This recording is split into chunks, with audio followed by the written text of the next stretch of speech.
السلام علیکم ورحمۃ اللہ تعالی وبرکاتہ۔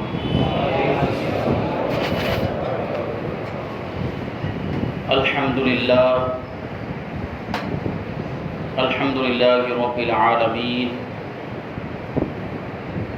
والعاقبۃ للمتقین والصلاة والسلام علی سید الانبیاء والمرسلین وعلى آلہ واصحابہ اجمعین، اما بعد فاعوذ باللہ من الشیطان الرجیم، بسم اللہ الرحمن الرحیم۔ اما یبلغن عندک الکبر احدہما او کلاہما فلا تقل لہما اف ولا تنہرہما وقل لهما قولا كريما واخفض لهما جناح الذل من الرحمة وقل رب ارحمهما كما ربياني صغيرا۔ صدق الله مولانا العظيم وصدق رسوله النبي الأمين المتين الكريم، ونحن على ذلك لمن الشاهدين والشاكرين والذاكرين والحامدين والحمد لله رب العالمين۔ آئیے ہم اور آپ سب سے پہلے حضور سرور کائنات، فخر موجودات، باعث تخلیق کائنات، احمد مجتبی محمد مصطفیٰ صلی اللہ علیہ وسلم کی بارگاہ میں جھوم جھوم کر درود و سلام کا نذرانہ عقیدت پیش کریں اور پڑھیں، اللہم صل علی سیدنا و مولانا محمد معدن الجود والکرم وآلہ الکرام وابنہ الکریم وبارک وسلم صلاۃ و سلاما علیک یا رسول اللہ صلی اللہ تعالی علیہ وسلم۔ عزیزان ملت اسلامیہ، ہماری آج کی گفتگو انشاءاللہ تبارک و تعالی عظمت والدین کے تعلق سے ہوگی۔ اللہ تبارک و تعالی نے والدین کو کیسا مقام و مرتبہ عطا فرمایا ہے اور ان کے کیا حقوق ہیں اولاد کے اوپر، انشاءاللہ تبارک و تعالی بیان کرنے کی سعادت حاصل کریں گے۔ اللہ تبارک و تعالی مجھے حق کہنے، آپ کو حق سننے اور ہم سب کو حق پر عمل کرنے کی توفیق عطا فرمائے۔ ہم سب میں جن کے بھی والدین حیات ہوں، ہمیں والدین کی اطاعت و فرما برداری کرنے کی توفیق عطا فرمائے، اور جن کے والدین یا والدین میں سے کوئی ایک دنیا سے رخصت ہو گئے، ان کے لیے ایصال ثواب اور دعائے مغفرت کرنے کی توفیق عطا فرمائے۔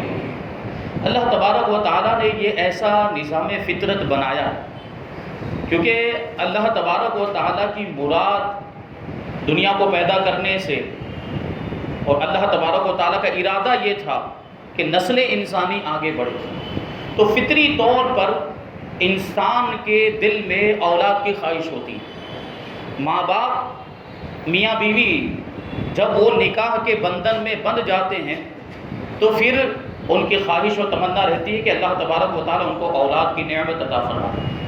اس کے لیے ہر ممکن طریقہ اختیار کرتے ہیں، اور اگر وقت پر مل جائے تو کوئی بات نہیں، لیکن اگر تاخیر ہوتی ہے تو اس کے لیے ہزار جتن کرتے ہیں اور دعائیں کرتے ہیں، منتیں مانتے ہیں اور ہر طرح کے علاج و دوا بھی کرواتے ہیں۔ پھر جب کوئی امید اور کوئی آس نظر آتی ہے تو خوشی سے پھولے نہیں سماتے۔ پھر 9 مہینے تک ماں بچے کو پیٹ میں رکھتی ہے اور اس کی جو تکلیفیں ہیں وہ صرف ماں ہی جانتی ہے کہ اس میں کیسی کیسی تکلیفوں کا اسے سامنا کرنا پڑتا ہے۔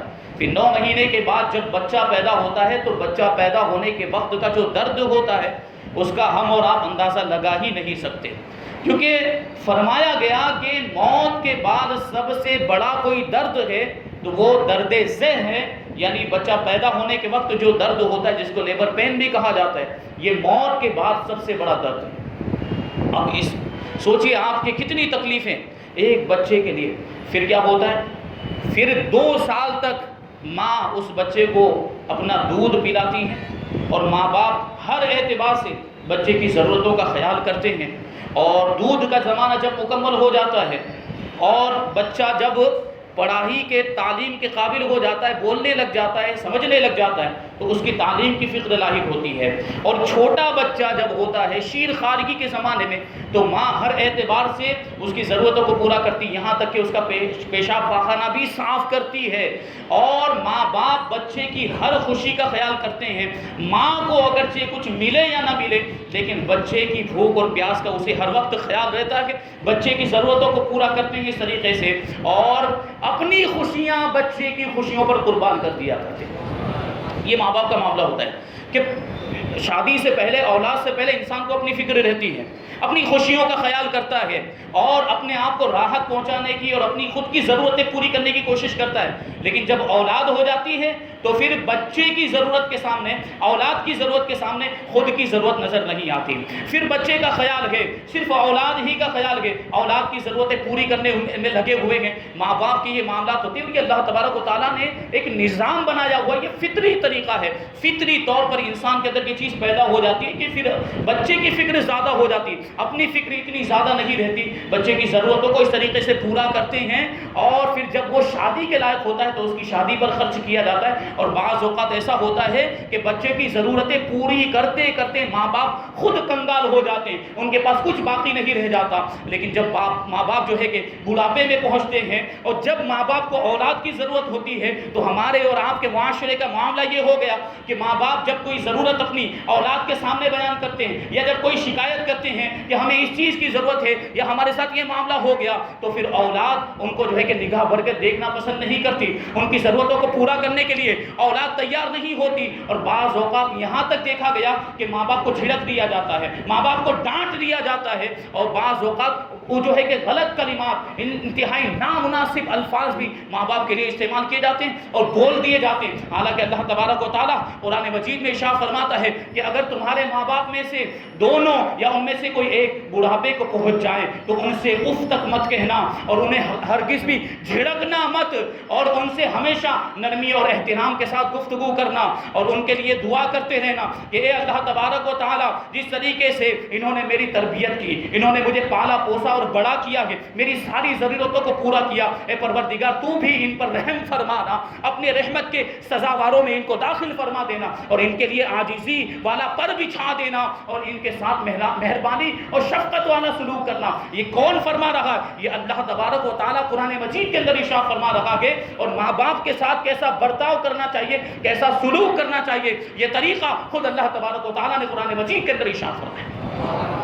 علماء فرماتے ہیں کہ ماں باپ کے سامنے اس طریقے سے گفتگو کرنی چاہیے جیسے کوئی خادم، کوئی نوکر اپنے آقا سے بات کیا کرتا ہے، اور ان کو خبردار نام لے کر نہ پکارا جائے، کیونکہ یہ ادب اور احترام کے خلاف ہے۔ یہ طریقے سکھائے گئے ماں باپ سے گفتگو کرنے کے، ماں باپ سے بات کرنے کے، ماں باپ سے کلام کرنے کا یہ انداز ہونا چاہیے کہ ہر اعتبار سے ان کا ادب ملحوظ رہے، ان کا احترام ہونا چاہیے، کسی طرح سے ان کی شان میں گستاخی نہیں ہونی چاہیے کہ اللہ تبارک و تعالیٰ نے ان کو بہت بلند و بالا مقام و مرتبہ عطا فرمایا گیا۔ اور جو ماں باپ کا نافرمان ہوتا ہے، جو ماں باپ کی گستاخی کرتا ہے، پھر اس کا انجام جہنم ہے، پھر اسے جہنم میں جانا پڑے گا، کیونکہ ماں باپ کی رضامندی میں اللہ کی رضامندی ہے، اور ماں باپ کی ناراضگی میں اللہ کی ناراضگی ہے۔ تو اس میں دیکھیے دعا کا طریقہ بھی سکھایا گیا کہ ماں باپ جب انتقال کر جائیں تو ان کے لیے دعا کرتے رہنا چاہیے کہ اے اللہ تو میرے ماں باپ پر رحم فرما، کہ جس طریقے سے انہوں نے بچپنے میں میری ضرورتوں کو پورا کیا۔ آپ دیکھیں کہ جب بچپن میں جب بچہ چھوٹا ہوتا ہے، شیرخارگی کے زمانے میں ہوتا ہے، تو انتہائی عاجز ہوتا ہے، وہ اپنا کام کوئی خود سے نہیں کر سکتا۔ ہر موقع پر بچے کو ماں باپ کی ضرورت ہوتی ہے کہ نہیں ہوتی؟ اس کو جو ہے کہ وہ چل نہیں سکتا ہے، وہ پھر نہیں سکتا، خود سے کچھ کھا پی نہیں سکتا، وہ اپنی ضرورتوں کو پورا نہیں کر سکتا، وہ اپنے لباس کو خود تبدیل نہیں کر سکتا۔ یہ سب اس کے ماں باپ کرتے ہیں، اس کی ضرورتوں کو کھانا اس تک پہنچاتے ہیں، اس کے لباس کو تبدیل کرتے، یہاں تک کہ اس کی گندگیوں کو صاف کرتے ہیں۔ وہ اتنا محتاج ہوتا ہے اس وقت کہ ماں باپ کا ہر موڑ پر اور ہر موقع پر وہ محتاج ہوتا ہے، ماں باپ کی اس کو ضرورت ہوتی ہے۔ لیکن جب وہ بڑا ہو جاتا ہے اور ماں باپ جب بوڑھے ہو جاتے ہیں، اور ماں باپ کو جب اولاد کی ضرورت ہوتی ہے، ماں باپ جب کمزور ہو جاتے ہیں، ماں باپ اب کما نہیں سکتے، ماں باپ کو جب اولاد کی ضرورت ہوتی ہے تو اولاد پھر ماں باپ سے منہ پھیر لیا کرتی ہے، پھر اولاد اولاد ماں باپ کی ضرورتوں کو پورا کرتی ہوئی نظر نہیں آتی. حالانکہ ہونا کیا چاہیے تھا کہ ماں باپ نے ہم پر اتنا بڑا احسان کیا, ہم چھوٹے تھے, ہماری پرورش کی, ہم کو پالا پوسا اور بڑا کیا, ہماری ہر ضرورت کا خیال کیا, ہماری ہر خوشی کو انہوں نے پورا کیا, ہماری ہر مراد کو انہوں نے پورا کیا ہے. تو اس کا حق ہمیں کس طریقے سے ادا کرنا چاہیے؟ ظاہر سی بات ہے یہ اتنی بڑی جو ہے کہ یوں سمجھیں نعمت ہے ماں باپ, اور اتنا بڑا احسان ہے ماں باپ کا کہ پوری زندگی بھی ہم ماں باپ کی خدمت کرتے ہوئے گزار دیں تب بھی ماں باپ کا حق ادا نہیں ہو سکتا. یہ مرتبہ ہے ماں باپ کا. تو ماں باپ کے لیے دعا کرنے کا طریقہ سکھایا جا رہا کہ یہ دعا کرے کہ پروردگار ماں باپ پر رحم فرما, جس طریقے سے انہوں نے بچپن میں مجھ پر رحم کیا تھا اور بڑی شفقت کے ساتھ میری جو ہے کہ پرورش کی تھی اور مجھے پال پوس کر بڑا کیا تھا. اور دعا کرنی چاہیے کہ دعا کی برکت سے ماں باپ کے لیے اگر ہم دعا کرتے ہیں تو اس کے فائدے ہمیں دنیا میں بھی ملتے ہیں اور آخرت میں بھی ملیں گے. میں نے ابھی عرض کیا کہ ماں باپ کا جو نافرمان ہوتا ہے وہ جہنم کا مستحق ہے, جہنم کا حقدار ہے. لیکن بعض اوقات ماں باپ کے لیے دعا کرنے کی برکت سے اللہ تبارک و تعالیٰ اسے جنت عطا فرما دیتا ہے. حدیث پاک کے اندر کہ ان العبد لیموت والداہ او احدہما وان لہما لعاق فلا یزال یدعو لہما ویستغفر لہما حتی یکتبہ اللہ بارا, کہ کسی بندے کے اگر ماں باپ انتقال کر گئے ہوں یا ان میں سے کوئی ایک انتقال کر گیا ہو اور وہ اپنے ماں باپ کا نافرمان تھا, اپنے ماں باپ کا کہا نہیں مانتا تھا, تو وہ ماں باپ کے لیے دعا کرتا رہے, ماں باپ کے لیے استغفار کرتا رہے, مغفرت طلب کرتا رہے, یہاں تک کہ اللہ تبارک و تعالیٰ اسے ماں باپ کا فرما بردار لکھ دے گا. وہ نافرمان تھا اور ماں باپ اسی حالت میں چلے گئے, لیکن اللہ تبارک و تعالیٰ ماں باپ کے لیے دعا کرنے کی برکت سے, استغفار کرنے کی برکت سے اس کو ماں باپ کے فرما برداروں میں لکھ دیتا ہے اور فرما برداروں کی جماعت میں پھر اس کا شمار ہونے لگتا ہے. تو ہمارے ماں باپ جو ہے کہ اگر رخصت ہو گئے تو ہمیں ہمیشہ ہر وقت کوئی بھی موقع ہو ماں باپ کے لیے دعا کرنی چاہیے, ایمان کی شرط کے ساتھ کہ اگر وہ ایمان سے رخصت ہوئے تو ان کے لیے مغفرت کی دعا کرنی چاہیے, ان کے لیے ایصال ثواب کرتے رہنا چاہیے. تو اللہ تبارک و تعالیٰ اس کی برکت ہمیں عطا فرمائے گا. تو یہ دیکھیں اللہ تبارک و تعالیٰ نے ایسا مقام ماں باپ کو عطا فرمایا, اور یہ شان ہے ماں باپ کی کہ ماں باپ کے لیے دعا کرنے کی برکت سے اللہ تبارک و تعالیٰ, اور یہ کتنی آسانی, اللہ کے رسول صلی اللہ علیہ وسلم نے ہمارے لیے کتنی آسانیاں پیدا فرما دی. ایسے مہربان رسول ہیں, ایسے مہربان نبی ہیں, ان کو گوارا نہیں ہے کہ میری امت جہنم میں چلی جائے, تو جہنم سے بچنے کے طریقے بتا دیے. کیونکہ اللہ کے رسول صلی اللہ علیہ وسلم نے دیگر احادیث میں فرمایا کہ ماں باپ کا جو نافرمان ہوگا وہ جہنم میں جائے گا, وہ جنت میں داخل نہیں ہو سکتا. تو جہنم سے بچنے کا طریقہ بھی بتا دیا اور جنت میں جانے کا ذریعہ بھی بتا دیا. جنت میں جانے کا ذریعہ ماں باپ کی رضامندی, ماں باپ کی خوشنودی ہے. اللہ کے رسول صلی اللہ علیہ وسلم ارشاد فرماتے ہیں کہ جب کسی کے والدین میں سے کوئی ایک من ادرک والداہ عند الکبر احدہما او کلیہما ثم لم يدخل الجنہ, اللہ کے رسول ارشاد فرماتے ہیں کہ جو کوئی بھی اپنے والدین کو بڑھاپے کے وقت پائے, ان میں سے کسی ایک کو پائے یا دونوں کو پائے, پھر بھی وہ جنت میں نہ داخل ہو سکے تو ایسا شخص ہلاک ہو جائے, ایسا شخص برباد ہو جائے. رغم انفہ, اللہ کے رسول نے ارشاد فرمایا کہ اس کی ناک خاک آلود ہو جائے, اس کی ناک خاک آلود ہو جائے. 3 مرتبہ ارشاد فرمایا وہ تباہ و برباد ہو جائے. تو صحابہ کرام نے پوچھا کہ یا رسول اللہ کس کے بارے میں ارشاد فرمایا, کون ناک خاک آلود, کس کی ناک خاک آلود ہو جائے, کون ہلاک و برباد ہو جائے؟ تو اللہ کے رسول نے ارشاد فرمایا کہ جو بڑھاپے کے وقت اپنے والدین کو پائے یا ان میں سے کسی ایک کو پائے پھر ان کی خدمت نہ کرے اور ان کی خدمت کے ذریعے جنت میں داخل نہ ہو سکے, تو وہ ایسا بندہ ہے جس کی ناک خاک آلود ہو جائے, وہ ہلاک و برباد ہو جائے. تو دیکھیں ماں باپ کی خدمت جنت میں جانے کا ذریعہ. اور یہ فرمایا گیا کہ جو ماں باپ کا نافرمان ہوتا ہے وہ جنت کا مستحق نہیں. اور دوسری حدیث کے اندر تو یہاں تک فرمایا گیا کہ جو ماں باپ کا نافرمان ہوگا وہ جنت کی خوشبو بھی نہیں پائے. حدیث پاک میں ارشاد فرمایا ثلاثۃ لا يدخلون الجنۃ ولا يشمون رائحها وانه ليوجد من مسيرة 500 عام او كما قال علیہ السلام. یہ 3 لوگ ایسے ہیں جو جنت میں داخل نہیں ہوں گے اور نہ ہی جنت کی خوشبو پائیں گے. حالانکہ جنت کی خوشبو کا معاملہ یہ کہ 500 سال کی مسافت سے سونگھی جا سکتی ہے. جنت کی خوشبو 500 سال کی دوری سے وہ محسوس ہوتی ہے، وہاں سے سونگھی جا سکتی، لیکن فرماتے 3 لوگ ایسے ہوں گے جو نہ جنت میں داخل ہوں گے نہ ہی جنت کی خوشبو پائیں گے۔ ان میں سے ایک ہے العاق لوالدیہ والدیوس والرجلۃ، ان میں سے ایک ماں باپ کا نافرمان ہے، جو ماں باپ کی نافرمانی کرتا وہ جنت میں داخل نہیں ہوگا اور جنت کی خوشبو نہیں پائے گا۔ اور انہی میں سے ایک بے غیرت ہے کہ اپنے اہل و عیال کے اندر بے غیرتی اور بے حیائی کے کام دیکھتا ہے اور انہیں روکتا نہیں، جیسے اپنی بیوی بچوں کو، اپنی لڑکیوں کو بے پردگی کرتے ہوئے اور بے حیائی کے کام کرتے ہوئے دیکھتا ہے، لیکن اس کے باوجود روکتا نہیں ہے، یا اس کے اہل و عیال میں کوئی زنا کار ہے اور اسے نہیں روکتا تو اسے دیوس فرمایا گیا ہے۔ پھر آگے ارشاد فرماتے ہیں والرجلہ، اور ایسی عورت جو مردوں کی مشابہت اختیار کرے، مردوں جیسا لباس پہنے، مردوں جیسا جو ہے کہ جیسی شکل و صورت اختیار کرے، تو وہ بھی جہنم کی حقدار ہے، وہ بھی جنت میں داخل نہیں ہوگی اور جنت کی خوشبو نہیں پائے گی۔ یہ 3 لوگوں کے بارے میں اللہ کے رسول صلی اللہ علیہ وسلم نے ارشاد فرمایا۔ اور یہ دیکھیں اس میں یہ بھی ہے کہ جو ماں باپ کا نافرمان ہوتا ہے وہ جنت میں داخل نہیں ہوگا اور جنت کی خوشبو بھی نہیں پائے گا۔ تو اس کوئی چیز کو ہمیں ذہن میں رکھنا ہے کہ ماں باپ کی نافرمانی جو ہے وہ جہنم میں لے جانے والی چیز ہے اور ہمیں اس سے بچنا چاہیے۔ آج ہمارا ماحول یہ ہو گیا ہے کہ ماں باپ کے جب بوڑھے ہو جاتے ہیں، جب ماں باپ کو ہماری سب سے زیادہ ضرورت ہوتی ہے تو ان پر توجہ نہیں دی جاتی، خاص طور پر جب اولاد کی، لڑکوں کی جب شادی ہو جاتی ہے تب یہ معاملات پیش آتے ہیں کہ بیویوں کے بہکاوے میں آ کر، یہ نہیں کہتا کہ بیویوں کے ساتھ اچھا سلوک نہ کیا جائے، بیویوں کے بھی حقوق ہے، بیویوں کے بھی حقوق ادا کرنے چاہیے، لیکن ایسا نہیں ہونا چاہیے کہ ماں باپ کے اوپر اپنی عورت کو ترجیح دے دی جائے، ماں باپ کے اوپر اپنی بیوی کو فضیلت دے دی جائے۔ ہوتا یہ ہے کہ اپنی بیوی کا تو کہاں مانتے ہیں لوگ، اور اپنی بیوی کی محبت میں ایسے گرفتار ہو جاتے ہیں کہ پھر ماں باپ کا کوئی خیال نہیں، ماں باپ کی جو ہے کہ کوئی خدمت کرنے کے لیے تیار نہیں ہوتے، اور ماں باپ پر کوئی توجہ نہیں دی جاتی کہ انہیں کیا ضرورت ہے، انہیں کس چیز کی حاجت ہے، یہ کچھ بھی نہیں دیکھا جاتا۔ جبکہ ایک زمانہ وہ تھا جب ماں باپ کے کہنے پر بیوی کو بھی طلاق دینی پڑ جاتی تھی۔ حضرت عبداللہ ابن عمر رضی اللہ تعالیٰ عنہ فرماتے ہیں کہ میری ایک بیوی تھی جس سے میں بہت زیادہ محبت کرتا تھا، لیکن میرے والد حضرت عمر رضی اللہ تعالیٰ عنہ اسے ناپسند کرتے تھے، تو انہوں نے مجھ سے ارشاد فرمایا کہ تم اپنی بیوی کو طلاق دے دو، یہ مجھے پسند نہیں۔ یہ دیکھیں حضرت عمر والد ہیں، کیا فرما رہے ہیں حضرت عبداللہ سے کہ اپنی بیوی کو طلاق دے دو، لیکن چونکہ میں اس سے محبت کرتا تھا میں نے اسے طلاق نہیں دی۔ حضرت عمر حضور کی بارگاہ میں پہنچ گئے اور جانے کے بعد عرض کیا میں نے عبداللہ کو کہا تھا کہ اپنی بیوی کو طلاق دے دو، لیکن اس نے طلاق نہیں دی۔ اللہ کے رسول صلی اللہ علیہ وسلم نے مجھے بلایا اور ارشاد فرمایا اے عبداللہ تم اپنی بیوی کو طلاق دے دو اور اپنے والد کا حکم مانو اور اپنے والد کی محبت کو بیوی کی محبت پر ترجیح دو۔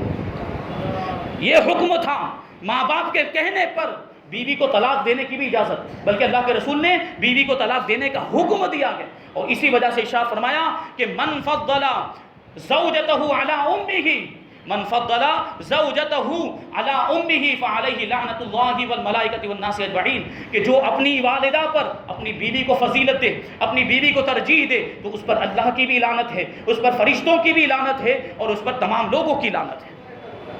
حضرت علقمہ رضی اللہ تعالیٰ عنہ صحابی رسول بڑے صوم و صلات کے پابند تھے، روزے رکھا کرتے تھے اور بڑے عبادت گزار، نمازیں پڑھا کرتے تھے اور صدقات و خیرات میں بھی حصہ لیتے تھے، اتنے نیک اور جو ہے کہ ایسے اچھے اچھے کام کیا کرتے۔ وہ ایک مرتبہ بہت زیادہ سخت بیمار ہو گئے حضرت علقمہ، یہاں تک کہ آپ کی بیوی نے، حضرت علقمہ کی بیوی نے حضور صلی اللہ علیہ وسلم کی بارگاہ میں پیغام بھیجا کہ آپ کے صحابی حالت نزا میں، ان کا آخری وقت چل رہا ہے۔ تو اللہ کے رسول صلی اللہ علیہ وسلم نے حضرت بلال، حضرت صہیب رومی اور حضرت عمار، ان تینوں صحابہ کرام کو ان کے پاس بھیجا کہ جا کر کلمہ کی تلقین کرو، آخری وقت چل رہا ہے تو ان کو جا کے کلمہ پڑھاؤ۔ اب یہ تینوں حضرات آئے حضرت علقمہ کے پاس اور کلمہ پڑھا رہے ہیں، لیکن کلمے کے الفاظ ان کی زبان سے نکل ہی نہیں رہے، کلمے کے الفاظ ان کی زبان سے ادا ہی نہیں ہو رہے، کلمہ شریف سے ان کی زبان بند ہو گئی، کھل ہی نہیں رہی تھی۔ جب اس کا علم اللہ کے رسول صلی اللہ علیہ وسلم کو ہوا تو آپ نے پوچھا کہ کیا علقمہ کے والدین میں سے کوئی زندہ ہیں؟ لوگوں نے بتایا کہ ہاں ان کی بوڑھی والدہ زندہ ہیں۔ اللہ کے رسول صلی اللہ علیہ وسلم ان کی والدہ کے پاس تشریف لے گئے اور جانے کے بعد ارشاد فرماتے ہیں کہ تمہارا بیٹا علقمہ کیسا تھا؟ تو آپ کی والدہ کہتی ہیں کہ بڑے روزے رکھا کرتا تھا، بڑی نمازیں پڑھتا، بڑا عبادت گزار تھا، صدقات و خیرات بھی کیا کرتا۔ تو اللہ کے رسول نے پوچھا کہ کیا تو اس سے راضی ہے کہ راضی نہیں ہے؟ تو انہوں نے کہا کہ میں اس سے راضی نہیں ہوں، اب اللہ کے رسول صلی اللہ علیہ وسلم ارشاد فرمایا کہ تمہاری اسی ناراضگی کی وجہ سے اس کی زبان سے کلمہ نہیں نکل رہا ہے، اس کو کلمہ نصیب نہیں ہو رہا ہے تمہاری ناراضگی کی وجہ سے۔ پھر اللہ کے رسول صلی اللہ علیہ وسلم نے حضرت بلال کو حکم دیا کہ جاؤ لکڑیاں جمع کرو۔ تو اب آپ کی والدہ حضرت علقمہ کی والدہ پوچھنے لگی لکڑیاں کیوں جمع کروائی جا رہی، لکڑیاں جمع کرنے کا حکم کیوں دے رہے ہیں؟ تو اللہ کے رسول نے ارشاد فرمایا کہ اس لیے لکڑیاں جمع کروا رہا ہوں کہ علقمہ کو آگ میں جلا دوں گا۔ اب وہ ماں تھی، ماں کا دل ہوتا ہے، ماں کے دل میں بچے کے لیے کیسی محبت ہوتی ہے، فوراً وہ کہنے لگی کہ وہ میرا بچہ ہے، میری نگاہوں کے سامنے اس کو جلا دیا جائے، میرا دل یہ کیسے برداشت کر سکتا ہے؟ تو اللہ کے رسول صلی اللہ علیہ وسلم نے ارشاد فرمایا یہ تو دنیا کی آگ ہے، جہنم کا عذاب تو اس سے بھی بہت زیادہ سخت ہے۔ یہ جب تم برداشت نہیں کرتی کہ دنیا کے آگ میں تمہارے بچے کو ڈالا جائے تو آخرت کے عذاب میں کیسے مبتلا کروانا چاہتی ہو؟ تمہاری ناراضگی کی وجہ سے وہ جہنم کے عذاب کا مستحق ہو گیا۔ خدا کی قسم اس کا روزہ اسے کام نہیں آئے گا، اس کی نماز اسے کام نہیں آئے گی، اس کا صدقہ اور اس کا خیرات کرنا اسے کوئی فائدہ نہیں دے گا جب تک کہ تم اسے معاف کر کے اس سے راضی نہیں ہو جاتی۔ خدا کی قسم تم اگر چاہتی ہو کہ تمہارا بچہ نجات پا جائے جہنم کے عذاب سے، تمہارے بیٹے کو اللہ تبارک و تعالیٰ بخش دے، تو تم اسے معاف کر کے اس سے راضی ہو جاؤ۔ فوراً حضرت علقمہ کی والدہ نے کہا کہ میں اپنے بیٹے سے راضی ہو گئی، میں اپنے بیٹے سے راضی ہو گئی۔ حضرت بلال کو حضور صلی اللہ علیہ وسلم نے ان کے گھر بھیجا۔ ابھی حضرت بلال دروازے پر ہی پہنچے تھے کہ اندر سے کلمہ پڑھنے کی آواز آ رہی تھی، اور حضرت علقمہ رضی اللہ تعالیٰ عنہ کلمہ پڑھتے ہوئے دنیا سے رخصت ہوئے۔ یہ دیکھیں ماں باپ، اب معاملہ یہی تھا، آپ کی والدہ ماجدہ راضی نہیں تھی، اور راضی کیوں نہیں تھی؟ اللہ کے رسول صلی اللہ علیہ وسلم نے حضرت علقمہ کی والدہ سے پوچھا کہ ناراضگی کی وجہ کیا ہے، اپنے بیٹے سے آپ ناراض کیوں ہیں؟ تو انہوں نے کہا تھا کہ میرا بیٹا میری بات نہیں سنتا ہے اور اپنے بیوی کے کہے پر چلتا ہے، اپنی بیوی کا کہنا مانتا ہے، اور مجھ کو اس پر جو ہے کہ اس کو مجھ پر ترجیح دیتا ہے، یعنی وہ اس کی نگاہ میں بیوی کی زیادہ فضیلت ہے، میری کوئی فضیلت نہیں۔ اس وجہ سے آپ کی والدہ ناراض تھی، اور صرف والدہ کے ناراض ہونے کی وجہ سے کلمہ نصیب نہیں ہو رہا تھا، زبان سے کلمہ نہیں نکل رہا تھا۔ چنانچہ اللہ کے رسول صلی اللہ علیہ وسلم نے حضرت علقمہ کی نماز جنازہ پڑھائی، اور آپ کی قبر پر کھڑے ہو کر دیکھیں صحابی رسول ہے، کتنا بڑا مرتبہ ہے، صحابہ کرام کا کتنا بڑا مرتبہ کہ کوئی ولی کتنے بھی بڑے مرتبے پر پہنچ جائے، غوث ہو جائے، قطب ہو جائے، ابدال ہو جائے، لیکن صحابی کے مرتبے پر نہیں پہنچ سکتا۔ لیکن صحابی ہونے کے باوجود ان کی والدہ ناراض تھی تو بھی کلمہ نصیب نہیں ہوا۔ تو ہم تو عام انسان ہیں، ہم تو کتنے بڑے گنہگار ہیں، سر سے لے کر پاؤں تک گناہوں میں مبتلا ہیں۔ اگر ہم ماں باپ کی نافرمانی کریں گے تو پھر ہمارا انجام کیا ہوگا، ہمارا حشر کیا ہوگا، سوچنے کی ضرورت ہے۔ اللہ کے رسول صلی اللہ علیہ وسلم نے ان کی قبر پر کھڑے ہو کر ارشاد فرمایا تھا، یا معاشر الانصار والمہاجرین من فضل زوجته على امته فعليه لعنت الله والملائکۃ والناس اجمعین۔ سن لو ایک گروہ انصار، ایک گروہ مہاجرین، کہ جو شخص بھی اپنی ماں پر، اپنی بیوی کو فضیلت دے گا اس پر اللہ کی بھی لعنت ہے، اس پر فرشتوں کی بھی لعنت ہے، اور اس پر تمام لوگوں کی لعنت ہے۔ تو آج ضرورت ہے اس بات کو سمجھنے کی، والدین کے مقام و مرتبے کو سمجھے۔ ماں باپ کو اللہ تبارک و تعالیٰ نے کیسا مقام و مرتبہ عطا فرمایا، ہر جائز کام میں اور ہر جائز چیز میں ماں باپ کی اطاعت کرنے کا حکم دیا گیا، ناجائز کام میں اطاعت نہیں، ناجائز کام میں کسی کی بھی اطاعت نہیں۔ لا طاعت فی معصیت الخالق، لا طاعت لأحد فی معصیت الخالق او کما قال، یعنی اللہ تبارک و تعالیٰ کی نافرمانی کے کام میں کسی کی بھی اطاعت نہیں، پھر چاہے ماں باپ ہی کیوں نہ۔ یعنی ماں باپ اگر اولاد کو گناہ کا کام کرنے کا حکم دیں تو پھر ان کی اطاعت نہیں کی جائے گی، ماں باپ اگر کوئی غلط کام کرنے کا حکم دیں تو ان کی بات نہیں مانی جائے گی۔ بعض اوقات ایسا بھی ہوتا ہے، بہت سے لوگ ہمارے پاس بھی آتے ہیں، داڑھی رکھی ہوئی ہے اور سنت رسول سے اپنے چہرے کو سجایا ہوا، اور آ کر سوال پوچھتے ہیں کہ ماں باپ کہتے ہیں کہ داڑھی کٹا دو، ماں باپ کہتے ہیں کہ داڑھی مت رکھو۔ تو یہ چیز دیکھیں، بعض اوقات ایسا بھی ہوتا ہے، ماں باپ کو بھی ان ساری چیزوں کا خیال رکھنا چاہیے کہ اولاد اگر نیک راستے پر ہے، اولاد اچھے کام کر رہی ہے، تو کبھی بھی خبردار ہرگز اولاد کو اچھے کاموں سے نہ روکیں، نیکیوں کے کاموں سے نہ روکیں، اور جتنا ہو سکے اتنا ان کو بھلائیوں کے کام کا حکم دیں، اچھے کاموں کا حکم دیں، کیونکہ ماں باپ کہ یہ ذمہ داری بنتی ہے کہ اپنی اولاد کو کامیابی کے راستے پر گامزن کریں اور اس منزل تک لے جائیں جو کامیابی کی منزل کہلاتی ہے اور جو جنت کی منزل کہلاتی ہے، جو جنت کا راستہ ہوا کرتا ہے۔ ماں باپ کو اس چیز کا خیال رکھنا چاہیے، اور اولاد کو بھی ماں باپ کی خدمت کرنی چاہیے، اور ماں باپ کا فرما بردار ہونا چاہیے، اور ہر جائز کام میں ماں باپ کی اطاعت کرنی چاہیے۔ یہ چیز ہے، کیونکہ ماں باپ کی نافرمانی یہ وہ چیز ہے، اور یہ وہ معاملہ ہے، ایسا گناہ ہے کہ اس کی سزا اللہ تبارک و تعالیٰ دنیا کے اندر ہی عطا فرما دیتا ہے. آخرت میں تو سزا ملنی ہی ملنی ہے، عذاب ملنا ہے. یہ ایسا گناہ ہے ماں باپ کی نافرمانی کہ جس کی سزا دنیا کے اندر بھی اللہ تبارک و تعالیٰ دے دیتا ہے. ہم اور آپ دیکھتے ہیں کہ جو اپنے ماں باپ کے ساتھ جیسا سلوک کرتے ہیں ان کی اولاد ان کے ساتھ ویسا ہی سلوک کرتے ہیں. اگر ماں باپ کے ساتھ ہم نے اچھا سلوک کیا ہوگا تو ہماری اولاد بھی ہمارے ساتھ اچھا سلوک کرے گی. کیونکہ بچے دیکھتے ہیں، بچے چھوٹے سے بڑے ہوتے ہوئے اپنے ماں باپ کو دیکھ رہے ہیں کہ وہ دادا دادی کے ساتھ کیسا برتاؤ کرتے ہیں، وہ کیسے ادب کے ساتھ پیش آتے ہیں اور ان کی کیسی خدمت کرتے ہیں. تو وہی سیکھتے ہیں بچے، اور پھر جب وہ بڑے ہو جاتے ہیں تو وہ بھی اپنے ماں باپ کی خدمت کیا کرتے ہیں، وہ بھی اپنے ماں باپ کے ساتھ ادب و احترام کے ساتھ پیش آیا کرتے ہیں. لیکن بچے جب دیکھتے ہیں کہ ہمارے ماں باپ دادا دادی کا ادب و احترام نہیں کرتے، انہیں ڈانٹ دیا کرتے ہیں، انہیں برا بھلا کہہ دیا کرتے ہیں، ان کی خدمت نہیں کرتے، ان کی ضرورتوں کو پورا نہیں کرتے، تو بچے بھی یہی سیکھتے ہیں. اور جب وہ بڑے ہو جاتے ہیں تو پھر اپنے ماں باپ کے ساتھ وہ بھی ویسا ہی سلوک کرتے ہیں. تو یہ ایسی چیز ہے کہ دنیا کے اندر ہی اس کی سزا ہمیں بھگتنی ہے اور اس کا انجام ہمیں دنیا کے اندر ہی دیکھنا ہے. کیونکہ اللہ کے رسول صلی اللہ علیہ وسلم نے ارشاد فرمایا کہ یغفر کل الذنوب یغفر اللہ منہا ما شاء، کہ سارے گناہوں میں سے جس گناہ کو اللہ چاہتا ہے معاف فرما دیتا ہے، الا حقوق الوالدین، مگر ماں باپ کی نافرمانی. یہ ایک ایسا گناہ ہے کہ اللہ تبارک و تعالیٰ مرنے سے پہلے دنیا کے اندر ہی اس کی سزا دے دیتا ہے، دنیا کے اندر ہی اس کا عذاب بھگتنا پڑتا ہے. وہ کیسے؟ ایک واقعہ سماعت کرنے حضرت حوشب رضی اللہ تعالیٰ عنہ سے روایت ہے. وہ کہتے ہیں کہ میں عرب کے ایک قبیلے میں گیا، وہاں ایک قبرستان تھا.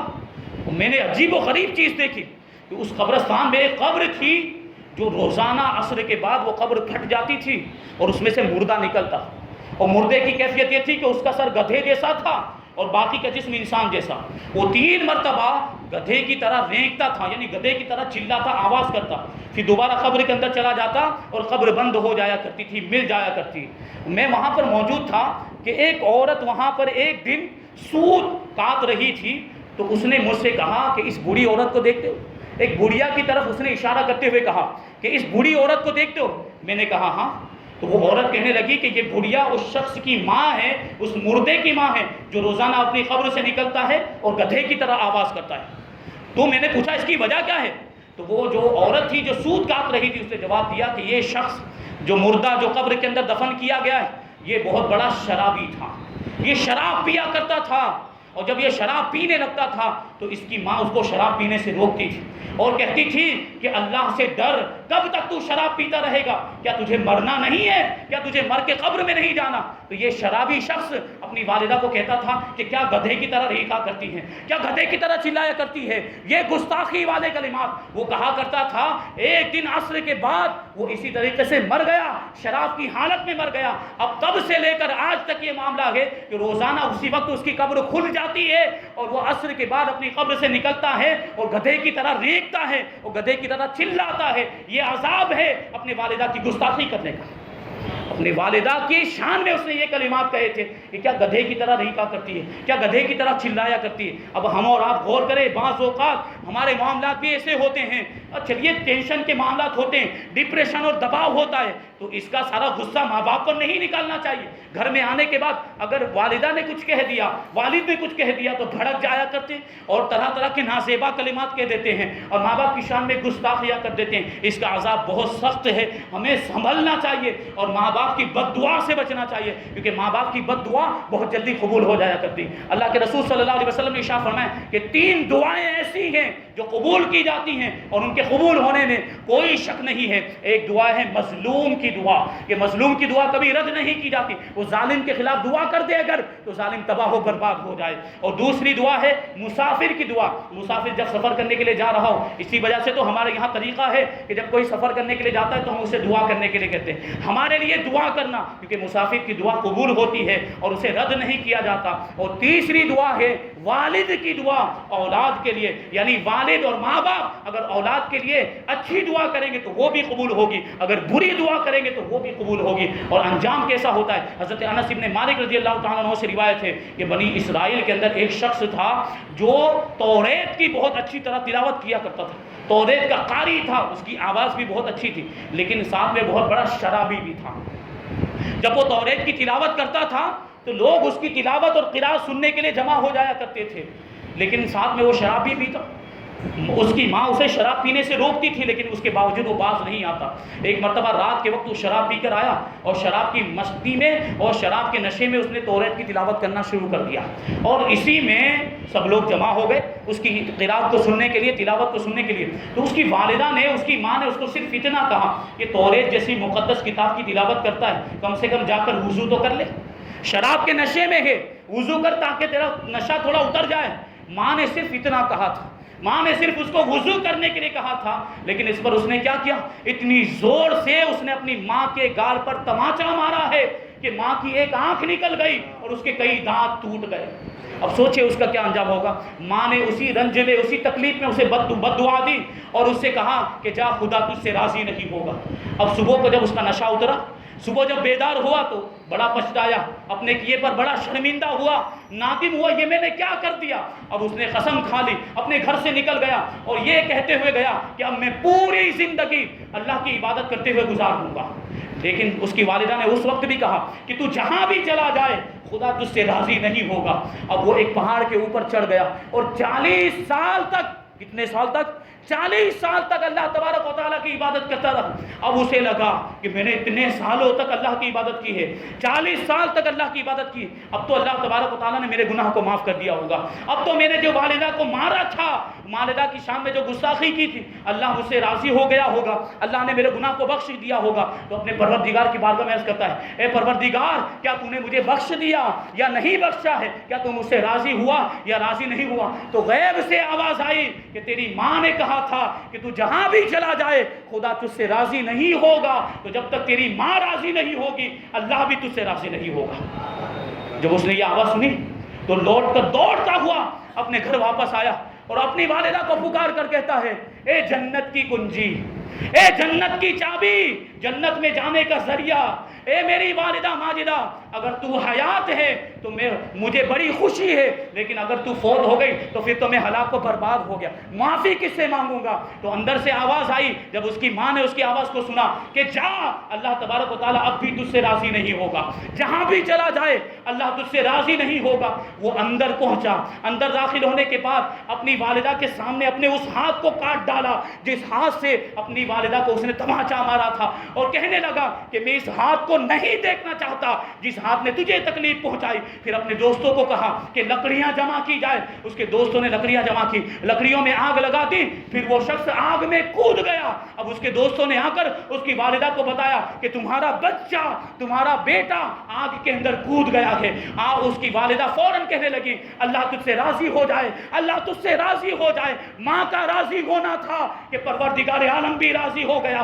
فوراً اللہ تبارک و تعالیٰ نے حضرت جبرائیل کو بھیجا، اللہ تعالیٰ کے حکم سے حضرت جبرائیل آئے اور اس بڑھیا پر اپنے پر کو مل دیا تو وہ تندرست ہو گئی، اس کی آنکھیں سلامت ہو گئی، اور وہ جو نوجوان تھا جو آگ میں کود گیا تھا وہ بھی صحیح و سالم ہو گیا۔ یہ شان ہے ماں باپ کی رضا میں اللہ تبارک و تعالیٰ کی رضا ہے، اور ماں باپ کی ناراضگی میں اللہ تبارک و تعالیٰ کی ناراضگی۔ ماں باپ جنت میں لے جانے کا ذریعہ بھی ہیں اور جہنم میں لے جانے کا ذریعہ بھی ہے۔ اب ہمیں یہ سوچنا ہے کہ ہمیں کہاں جانا ہے۔ اگر ہمیں جنت میں جانا ہے تو ماں باپ کی خدمت کریں، ماں باپ کے حقوق کو ادا کریں اور ماں باپ کو راضی کرنے کی کوشش کریں، ان کی ساری ضرورتوں کو پورا کریں۔ اللہ تبارک و تعالیٰ ہمیں ماں باپ کی خدمت کرنے کی توفیق عطا فرمائے اور ان کی ناراضگی کے کاموں سے بچنے کی توفیق عطا فرمائے۔ وما علینا الا البلاغ۔ السلام علیکم۔